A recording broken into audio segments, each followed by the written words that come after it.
बातमी आहे लातूरमधून। लातूर जिल्ह्यामध्ये आज चक्का जाम आंदोलन केलं जात आहे।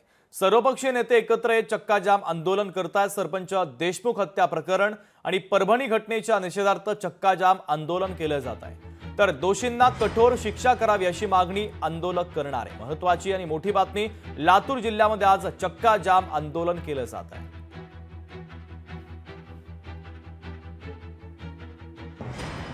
तर लातूर जिल्ह्यामध्ये आज चक्का जाम आंदोलन आता केलं जात आहे। सचिन अंकुलगे आपले प्रतिनिधी आपल्याशी जोडले जातात त्या आंदोलनाच्या संदर्भातले अपडेट देण्यासाठी।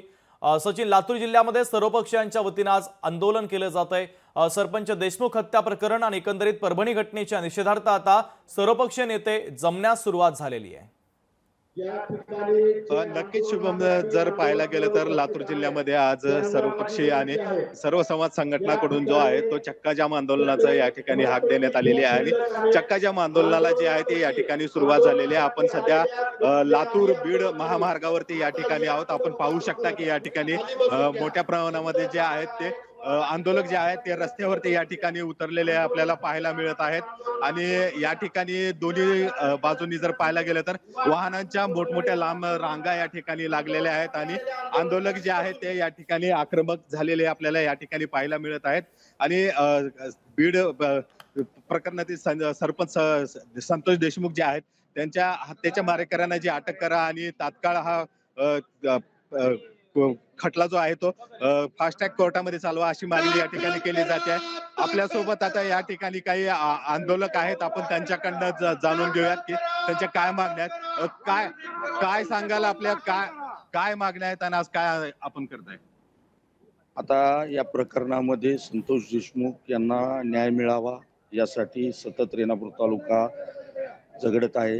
रेणापूर तालुक्यातला मराठा समाज सर्व धर्म आज या रस्त्यावर उतरण्याच्या चक्काजामच्या निमित्तानं रस्त्यावर उतरलेले आहे।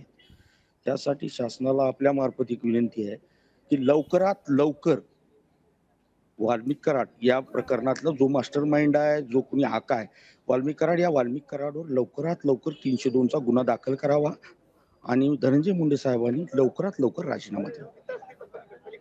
नक्कीच जर पाहायला गेलं तर वाल्मिक कराड यांच्यावर 302 प्रमाणे जो आहे तो गुन्हा दाखल करावा आणि परभणी घटनेच्या दोन्ही परिवाराला जो आहे ते या ठिकाणी पुनर्वसन करावं अशी मागणी या ठिकाणी केली जात आहे। शुभम, अगदी सचिन, महत्त्वाचे अपडेट या मोर्चाच्या संदर्भातल्या आंदोलनाच्या संदर्भातले पोहोचवलेले आहेत। तुर्तास धन्यवाद।